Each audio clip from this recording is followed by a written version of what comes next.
अस्सलाम वालेकुम फ्रेंड्स, मैं ज़ीनत अंसारी। तो जैसा कि आप जानते हैं, अमेरिका ने ईरान पर हमले करना शुरू कर दिए हैं और अमेरिका की तरफ से ये दावा किया गया है कि हमने ईरान के 3 न्यूक्लियर ठिकानों पर हमले किए और उन्हें तबाह कर दिया और हमारा ये हमला सक्सेसफुल रहा। वहीं ईरान पलटवार में कह रहा है कि जंग अब शुरू हुई है। हु नोस कि ये जंग किस मोड़ जाती है। कहीं ऐसा तो नहीं कि ये शुरुआत हो वर्ल्ड वॉर 3 की। तो आइए जानते हैं इसी बारे में अविशाल शर्मा जी की ये रिपोर्ट। इस वक्त दुनिया में इससे बड़ी कोई खबर नहीं हो सकती दोस्तों। अमेरिका ने ईरान के 3 परमाणु ठिकानों पर हमला कर दिया है। यानी कि 15 दिन से पहले अमेरिका ईरान युद्ध में शामिल हो गया है। हालांकि ट्रंप ने इस ऐलान के बाद यह कहा कि अब हमें शांति को मौका देना चाहिए, मगर आप जानते हैं दोस्तों, ईरान इसे बख्शने नहीं वाला है। ईरान ने पहले ही चेतावनी दी थी, अमेरिका को कहा था कि अगर तुम युद्ध में शामिल होगे और अगर तुमने बुरी नजर डाली हमारे परमाणु ठिकानों पर, तो इसका तुम्हें खमियाजा भुगतना पड़ेगा। इस वक्त इससे बड़ी खबर कोई नहीं हो सकती। मैं आपको बतलाना चाहता हूं कि आज सुबह अमेरिकी राष्ट्रपति डोनाल्ड ट्रंप ने इस बात का ऐलान किया, यानी कि एक बात स्पष्ट है कि B-2 बॉम्बर्स, जिसको लेकर मूवमेंट लगातार हो रही थी, वो B-2 बॉम्बर्स इसी बड़े हमले के लिए थी। सबसे पहले मैं आपको बतलाना चाहता हूं कि अमेरिकी राष्ट्रपति डोनाल्ड ट्रंप ने ऐलान क्या किया आपकी स्क्रीन पर। हमने ईरान के 3 न्यूक्लियर ठिकानों फोर्डो, नतांज और इस्फहान पर अपना हमला सफलतापूर्वक पूरा कर लिया है। सारे प्लेन अब ईरान की एयर स्पेस से बाहर निकल चुके हैं। फोर्डो, जो कि मुख्य ठिकाना था, उस पर बमों की पूरी बारिश की गई। हमारे सारे फाइटर जेट्स अब सुरक्षित तरीके से वापस लौट रहे हैं। हमारे शानदार अमेरिकी सैनिकों को बधाई। दुनिया में और कोई भी मिलिट्री ऐसा ऑपरेशन नहीं कर सकती थी। अब वक्त है शांति का। इस मुद्दे पर ध्यान देने के लिए शुक्रिया। दोस्तों, यह है अमेरिकी राष्ट्रपति डोनाल्ड ट्रंप की आज सुबह की तस्वीर। जी हां, इस ऐलान के बाद यह आज सुबह की तस्वीर है, जो कि व्हाइट हाउस की है, जहां वो अपने हेलीकॉप्टर से उतरते हैं, यानी हेलीकॉप्टर नंबर 1, जो कि अमेरिकी राष्ट्रपतियों के लिए होता है। और उसी के बाद उन्होंने इस बात का ऐलान किया।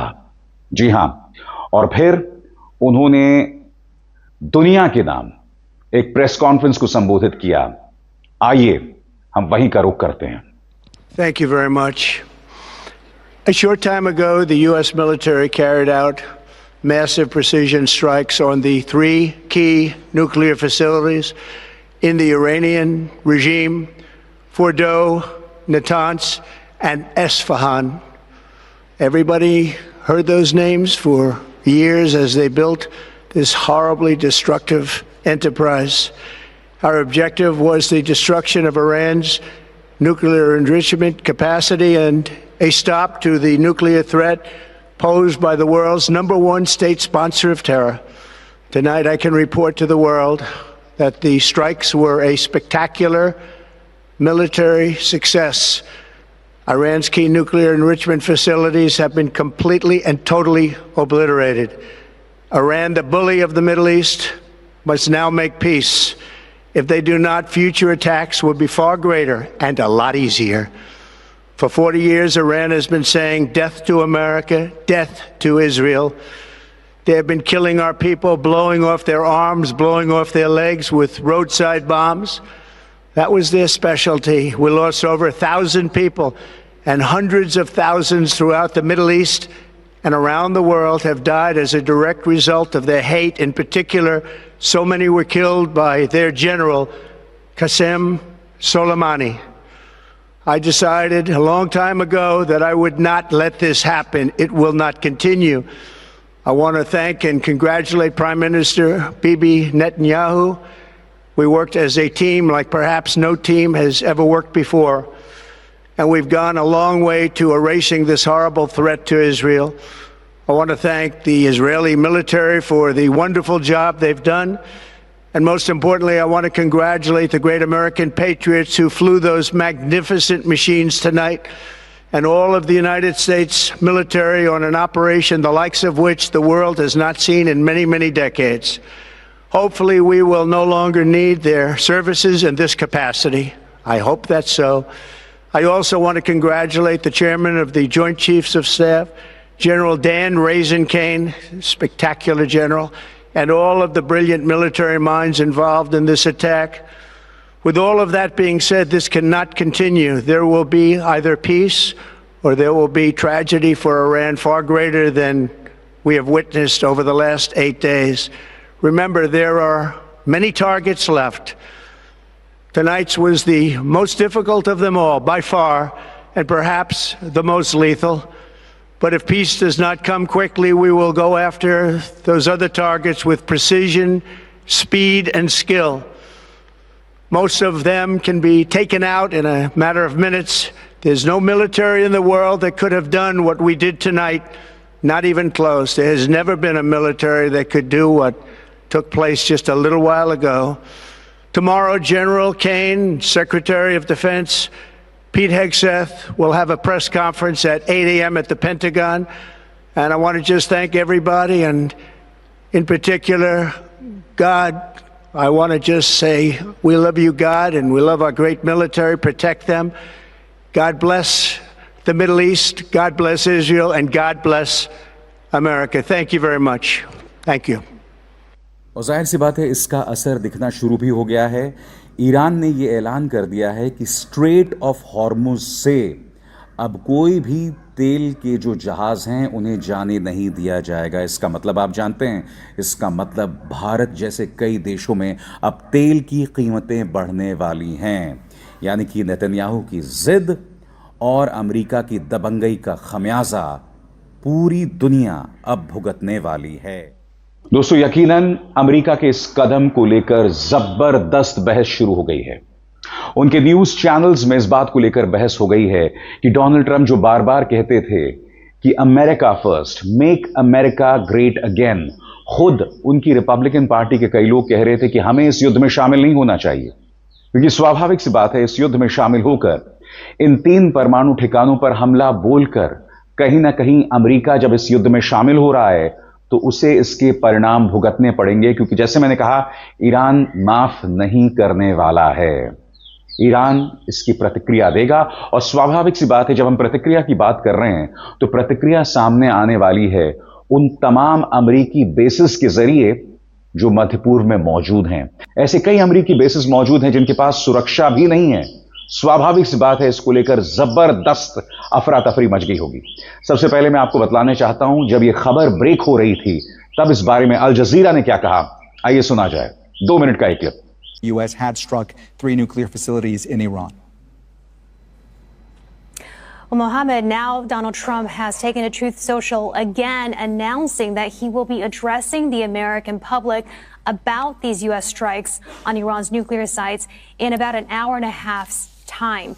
He went on to say this is a very successful military operation in Iran. This is a historic moment for the United States of America, Israel, and the world. Iran must now agree to end this war. Thank you. Those word for word from his latest Truth Social post. And so when he does speak to the American public during prime time in about a little over an hour's time, he will not only have to be explaining these strikes, but as well as trying to sell it, really, that it was a good idea to the American public.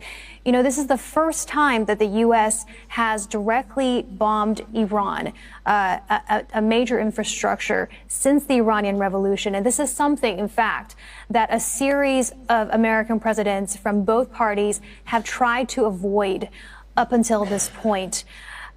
Donald Trump is calling it a historic moment again. He says not only for the U.S., but for Israel and for the world. So certainly trying to sell this as having made the right call. That is also being echoed by some of his supporters, including Senator Lindsey Graham, who is an Iran hawk, saying that this was the right call on X.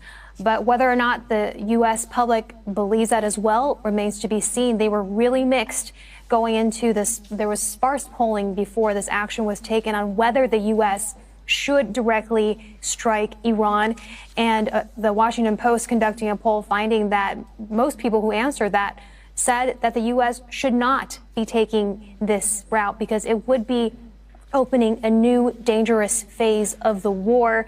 Many Americans, though, 30% at that time, said they simply didn't know. This is not something that's been top of mind for the U.S. public. So much other domestic headlines taking that attention away. But now, front and center, as Trump will talk about this directly to the American public in about an hour and a half.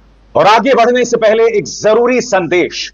मेरे कार्यक्रमों के लिए आप notification का इंतजार मत कीजिए। मेरे चैनल में जाइए और खुद जाकर कार्यक्रम देखिए और रहिए अपडेटेड। और हां, ज्वाइन कीजिए मेरा चैनल। देखिए यह जरूरी संदेश। स्वतंत्र और आजाद पत्रकारिता का समर्थन कीजिए। सच में मेरा साथी बनिए। बहुत आसान है दोस्तों। इस ज्वाइन बटन को दबाइए और आपके सामने आएंगे ये 3 विकल्प। इनमें से एक चुनिए और सच के इस सफर में मेरा साथी बनिए। और यही नहीं, अल जजीरा इस बात का ऐलान करता है और दूसरी तरफ अमेरिकी न्यूज चैनल ABC में इस बात को लेकर बहस शुरू हो जाती है कि क्या वाकई यह हमला करना चाहिए था, क्योंकि बकौल ABC न्यूज अब ट्रंप की पार्टी के अंदर के लोग इस पर सवाल उठाने वाले हैं। इसके परिणाम होंगे और कहीं ना कहीं मैं ये उम्मीद कर रहा हूं कि ईरान अपनी तरफ से क्या जवाबी कार्रवाई करेगा, ट्रंप इसके लिए भी तैयार होने वाले हैं। हो सकता है कि जब तक मेरा ये कार्यक्रम सामने आए ईरान इसका जवाब भी दे चुका हो। सही सुना आपने दोस्तों, ईरान इसका जवाब भी दे चुका हो। आइए सुनते हैं ABC न्यूज इस बारे में क्या कह रहा है। President of forever wars. He was going to end U.S. involvement in some of these wars overseas. Now here he is initiating this attack on Iran, a country of 90 million people, and big questions not only about what comes next, but divisions within his own party and support. Absolutely, Win. And we are already hearing from a number of lawmakers tonight, including Senator Lindsey Graham, who is a Republican senator on Capitol Hill, who had direct conversations with the president multiple times over the last several days, in which he urged President Trump to participate, to join Israel and strike Iran's nuclear sites directly. And we have heard from Senator Graham tonight already. He said that this was the right call, that the regime deserves it, saying, well done, President Trump. But there are plenty of Republicans who have clearly stated that they did not believe that the president should be getting involved. And for that primary reason, this is what the president ran on, being a peacemaker, pulling the United States away from ongoing conflicts, not getting the United States even more involved in ongoing conflicts. The president was asked directly about some of those words from Republicans, and he said, look, the bottom line here is that Iran cannot have a nuclear weapon. He believes very strongly in that. But undoubtedly, this is going to divide the party. And the question now is, do Republicans rally behind the president as he moves forward with this action, or do they speak out against it? We know a few did have a few warning signs leading up to it. We are learning tonight, as you said, the president is expected to address the nation. दोस्तों याद कीजिएगा, इसी मंच पर मैंने आपको बताया था कि B-2 बॉम्बर्स की मूवमेंट शुरू हो गई है और इस बारे में क्या जानकारी मैंने आपको दी थी, इस पर गौर किया जाए। अमेरिका के कई B-2 बॉम्बर्स शुक्रवार रात मिजौरी के व्हाइटमैन एयर फोर्स बेस से उड़ान भरते देखे और अब वो पश्चिम की तरफ जा रहे हैं। ये जानकारी CNN ने फ्लाइट ट्रैकिंग डेटा के आधार पर दी है। ये सब उस वक्त हो रहा है जब राष्ट्रपति डोनाल्ड ट्रंप ईरान पर संभावित एयर स्ट्राइक को लेकर अपने सैन्य विकल्पों पर विचार कर रहे हैं। एक अमेरिकी रक्षा अधिकारी ने बताया कि अभी तक B-2 बॉम्बर्स के जरिए ईरान पर किसी भी तरह के ऑपरेशन का कोई आदेश नहीं दिया गया है, मगर ये अमेरिकी राष्ट्रपति डोनाल्ड ट्रंप के इस ऐलान से पहले का था। आपको यह भी समझना पड़ेगा कि फोर्डो न्यूक्लियर साइट पर अमेरिका ने क्यों प्रहार किया है, क्योंकि मैं आपको बताना चाहता हूं दोस्तों, जो फोर्डो न्यूक्लियर साइट है, यह वो न्यूक्लियर साइट है जहां पर सिर्फ अमेरिका तबाही मचा सकता है, क्योंकि वहां पर जो ईरान के न्यूक्लियर एसेट्स हैं वो जमीन के नीचे हैं और इस्राइल के पास ऐसी कोई काबिलियत नहीं है कि वो उसे तबाह कर सकता।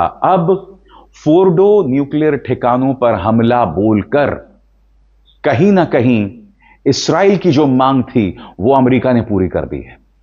मगर सबसे बड़ी बात, इस बात के कोई प्रमाण मौजूद नहीं थे दोस्तों कि ईरान न्यूक्लियर बॉम्ब बना रहा था। और मैं आपका ध्यान खींचना चाहता हूं फॉक्स न्यूज की तरफ। UN nuclear chief says Iran has material to build bombs but no plan to do so. यानी कि UN के जो परमाणु प्रमुख है उनका कहना था कि उनके पास तकनीक तो है मगर अभी कोई प्लान नहीं है इनफैक्ट याद कीजिएगा, नेशनल इंटेलिजेंस की डायरेक्टर तुलसी गबार्ड ने पहले बयान में क्या कहा था कि भाई ईरान जो है वो परमाणु बॉम्ब नहीं बना रहा है। मगर फिर ट्रंप सामने आते हैं और कहते हैं कि तुलसी गबार्ड जो कह रही है वो सब कबाड़ है, बकवास है। अपनी ही नेशनल इंटेलिजेंस की डायरेक्टर को बकवास बता दिया और फिर तुलसी गबार्ड उस पर भी यू टर्न ले लेती हैं। सबसे बड़ी बात आपको समझना पड़ेगा दोस्तों कि आखिर B-2 बॉम्बर्स का इस्तेमाल क्यों किया गया है, तो इसके लिए गौर कीजिए। B-2 बॉम्बर्स वही इकलौते विमान हैं जो मैसिव ऑर्डिनेंस पेनिट्रेटर नाम का बॉम्ब ले जा सकते हैं, जिसे एक्सपर्ट्स ने ऐसा एकमात्र बॉम्ब बताया है जो शायद ईरान के जमीन के नीचे बनी फोर्डो न्यूक्लियर फैसिलिटी को तबाह कर सकता है, और उसने तबाह कर दिया। आगे, हर B-2 बम वर्षक 2 ऐसे बंकर बस्टर बम ले जा सकता है जिनमें हर एक का वजन करीब 30,000 पाउंड होता है। B-2 बॉम्बर्स की यह हलचल ऐसे वक्त हो रही है जब ट्रंप पिछले हफ्ते का ज्यादातर वक्त सिचुएशन रूम में हमले की प्लानिंग पर चर्चा करते हुए और अधिकारियों से हर ऑप्शन के नतीजों पर सवाल पूछते हुए बिता चुके हैं।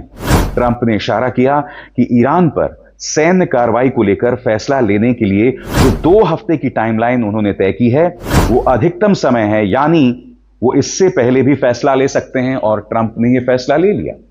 सही सुना आपने, ट्रंप ने फैसला ले लिया क्योंकि 2 हफ्ते का वक्त अधिकतम समय था और उससे पहले ही उन्होंने ईरान के 3 न्यूक्लियर ठिकानों पर हमला कर दिया। इंतजार कीजिएगा, आपके स्क्रीन पर यह हैं बिल क्लिंटन, अमेरिका के पूर्व राष्ट्रपति। उन्होंने बेंजामिन नेतन्याहू के बारे में क्या कहा, क्योंकि ट्रंप ने जो किया है कहीं ना कहीं बेंजामिन नेतन्याहू की जिद को पूरा किया है। क्योंकि बिल क्लिंटन ने कहा था कि नेतन्याहू जो है वो ये सब इसलिए कर रहे हैं क्योंकि उन्हें अपनी जान बचानी है, उनके खिलाफ भ्रष्टाचार को लेकर एक केस है और अमेरिका को इस युद्ध में शामिल नहीं होना चाहिए। मगर बिल क्लिंटन ने जो सलाह दी थी उसे नजरअंदाज कर दिया डोनाल्ड ट्रंप ने। और जाहिर सी बात है दोस्तों, ट्रंप के इस फैसले का विरोध खुद अमेरिका के अंदर हो रहा है। वहां के सांसद कह रहे हैं कि ट्रंप ने ईरान के साथ युद्ध की शुरुआत कर दी है और इस युद्ध की शुरुआत के लिए उन्हें अमेरिकी संसद की मंजूरी की जरूरत थी और उन्होंने कांग्रेस से ऐसी कोई मंजूरी नहीं ली है। स्वाभाविक सी बात है, ट्रंप ने जो किया है वो संविधान के खिलाफ है और ट्रंप को ऐसा नहीं करना चाहिए। अमेरिका के अंदर आवाजें उठ रही हैं। अमेरिका में कई लोग कह रहे हैं कि ट्रंप एक आतंकवादी है। इस तरह की बातें की जा रही हैं और स्वाभाविक सी बात है दोस्तों, ये ट्रंप के लिए ठीक नहीं होने वाला है। और आप जानते हैं इस वक्त कौन सा देश, किस देश की सबसे ज्यादा बेइज्जती होने वाली है? पाकिस्तान। क्या आप जानते हैं दोस्तों, जैसा कि खबर कह रही है, पाकिस्तान ने डोनाल्ड ट्रंप के नाम की सिफारिश नोबेल शांति पुरस्कार के लिए किया था। सही सुना आपने दोस्तों। पाकिस्तान अमेरिका की चमचाई कर रहा है, जबरदस्त चाटुकारिता कर रहा है और उस चाटुकारिता में उसने तमाम हदों को पार कर दिया, यह करते हुए कि उसने डोनाल्ड ट्रंप के नाम की सिफारिश नोबेल शांति पुरस्कार के लिए कर दिया। क्यों? क्योंकि भारत के मुकाबले वो अपने आप को अमेरिका की नजरों में और ऊंचा उठाना चाहता था। अब डोनाल्ड ट्रंप ने क्या कर दिया है, वहां के 3 न्यूक्लियर ठिकानों पर हमला बोल दिया। अब होने क्या वाला है दोस्तों, इसके बाद पाकिस्तान अपना मुंह नहीं दिखा पाएगा पूरे इस्लामिक वर्ल्ड में, पूरे मुस्लिम ब्रदरहुड में, और ये पाकिस्तान के लिए जबरदस्त शर्मिंदगी का सबब बनने वाली है दोस्तों। और मैं आपको फिर बता दूं, अमेरिका के अंदर डोनाल्ड ट्रंप के इस फैसले का विरोध हो रहा है और आने वाले दिनों में ट्रंप के लिए हालात अच्छे नहीं होने वाले हैं। इस बीच पैरेलल लेवल पर समानांतर तौर पर एक और खबर आ रही है दोस्तों। वॉल स्ट्रीट जर्नल की इस खबर पर गौर कीजिए। वॉल स्ट्रीट जर्नल यह कहता है कि बंकर में छुपे हुए ईरान के सुप्रीम लीडर खामेनी ने अपने 3 उत्तराधिकारियों का ऐलान किया और यह सब धार्मिक, यानी कि वहां के स्पिरिचुअल गुरु होंगे, बिल्कुल उनकी तर्ज पर, क्योंकि कहीं ना कहीं खामेनी को इस बात का अंदाजा है कि इजराइल उन्हें मारना चाहता है। और अब जबकि 3 परमाणु ठिकानों को अमेरिका ने तबाह कर दिया है, जिसका जवाब ईरान दे रहा है, तो स्वाभाविक सी बात है दोस्तों, इसका असर पड़ने वाला है। सबसे पहले मैं आपको बतलाना चाहता हूं कि न्यूयॉर्क टाइम्स इस बारे में क्या कह रहा है। एक बंकर में छुपे हुए ईरान के सुप्रीम लीडर ने संभावित उत्तराधिकारियों के नाम तय किए। आयतुल्लाह अली खामेनी ने सिर्फ अपने मिलिट्री कमांड के उन लोगों के लिए विकल्प तय नहीं किए हैं जो इस्राएली हमलों में मारे जा सकते हैं, बल्कि अगर उनकी भी मौत हो जाए तो उनकी जगह लेने के लिए 3 सीनियर मौलवियों के नाम भी तय कर दिए गए हैं। और इसके लिए खामेनी ने 5 अहम कदमों की घोषणा की है। और वो 5 कदम क्या क्या हैं, एक एक करके आपके स्क्रीन पर। पहला, बंकर में रहकर चले निर्णय। 3 गुप्त सूत्रों के अनुसार खामेनी अब इलेक्ट्रॉनिक कम्युनिकेशन बंद रख रहे हैं और केवल अपने जिम्मेदार कमांडर से सीधे बात करने के लिए किसी भरोसेमंद सगे संबंधी का उपयोग कर रहे हैं ताकि उनकी लोकेशन को ट्रैक नहीं किया जा सके। दूसरी बात, सैन्य कमांडर बदलने का ऐलान। यदि इसराइल की हवाई हमलों में उनके वरिष्ठ सैन्य कमांडर मारे जाएं तो उनकी जगह लेने के लिए पहले से ही एक पूरा सैन्य आदेश संरचना जो है वो मौजूद हो। तीसरी बात, 3 सीनियर मौलवियों को उत्तराधिकारी चुना जाए, जो सबसे अहम कदम है। खामेनी ने 3 वरिष्ठ धर्मगुरुओं के नाम रखे हैं ताकि अगर उन्हें निशाना बनाया जाए तो इस बदले हुए समय में सत्ता का जो स्थानांतरण हो, ट्रांसफर हो, इसमें कोई दिक्कत जो है सामने पेश ना आए, बहुत ही सहज रूप से हो सके। और हमें नहीं भूलना चाहिए कि नेतन्याहू ने एक इंटरव्यू में कहा था कि खामेनी को मार देना चाहिए, इससे युद्ध रुक जाएगा। और आप जानते हैं कि ट्रंप ने इस बात से इनकार किया था, मगर ट्रंप तो इस बात से भी इनकार कर रहे थे कि उन्हें इस युद्ध में शामिल होना चाहिए या नहीं होना चाहिए, मगर फिर उन्होंने 3 न्यूक्लियर ठिकानों पर हमले कर दिए। इससे पूरे युद्ध का चेहरा जो है वो बदल गया है। आगे दोस्तों, सोच समझकर लिया गया निर्णय। विशेषज्ञों का मानना है कि यह स्पष्ट संकेत है कि इसराइल या अमेरिका उनसे किसी भी तरह का टारगेटेड हमला कर सकता है, जो कुरानी दृष्टि से शहादत माना जाएगा। लेकिन इस बीच उन्होंने भविष्य की योजना भी बना ली है। इसके अलावा 5वां कदम, और वह है इंटरनेट बंदी को लेकर। आपकी स्क्रीन पर ईरान में कुछ इलाकों में इंटरनेट सेवाएं बंद कर दी गई हैं, वहीं उनके द्वारा इलेक्ट्रॉनिक कम्युनिकेशन प्रतिबंधित कर दी गई है।